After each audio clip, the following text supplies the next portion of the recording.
வணக்க நண்பர்களே, அரபு நாடுகளின் தடையால் ஏற்பட்டுள்ள பாதிப்புகளுக்கு சட்டப்படியான இழப்பீடு கோர கத்தார் அரசு அதிரடி முடிவு எடுத்துள்ளது.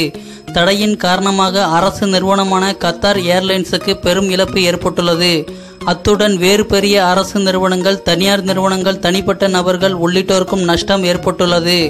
இதனை ஈடுகட்ட சட்ட வழிமுறைகளை பின்பற்றி தங்கள் மீது தடை விதித்துள்ள மற்ற அரபு நாடுகளிடம் இழப்பீடு கோரப்படும் என கத்தார் அரசின் தலைமை வழக்கறிஞர் தோஹாவில் செய்தியாளர்களிடம் தெரிவித்தார்.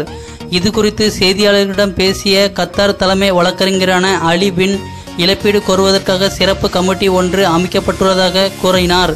இழப்பீடு தொடர்பான புகார்களை பெற்று அதற்கான சட்டப்பூர்வ நடவடிக்கைகளை இந்த கமிட்டி எடுக்கும் என்றார். உள்ளூர் நீதிமன்றங்கள் மற்றும் சர்வதேச நீதி அமைப்புகளிடம் இதற்காக முறையிடப்படும் என்றார். சர்வதேச அளவில் அமலில் உள்ள சட்டங்களை பயன்படுத்தி 4 அரபு நாடுகள் மீதும் வழக்கு தொடர கத்தார் முடிவு செய்துள்ளது. பொருளாதார இழப்பு மட்டுமின்றி தங்கள் நாட்டு மாணவர்கள் மற்ற அரபு நாடுகளில் தரைக்குறைவாக நடத்தப்பட்டதாக குற்றம் சாட்டியுள்ள கத்தார் இதற்காக தனி வழக்கு தொடரப் போவதாகவும் கூறியுள்ளது. பயங்கரவாதிகளுக்கு உதவுவதாக கூறி சவுதி அரேபியா, பஹ்ரைன், UAE, எகிப்து ஆகிய நாடுகள் ஜூன் மாதம் 5ஆம் தேதி முதல் கத்தார் நாட்டுடனான அனைத்து உறவுகளையும் துண்டித்தன.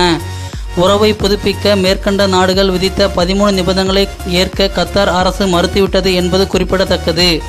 இந்த மாதிரி பல செய்திகளை உடனுக்குடன் தெரிந்து கொள்ள நம்ம சேனலை சப்ஸ்கிரைப் பண்ணலன்னா இப்போவே சப்ஸ்கிரைப் பண்ணிக்கோங்க.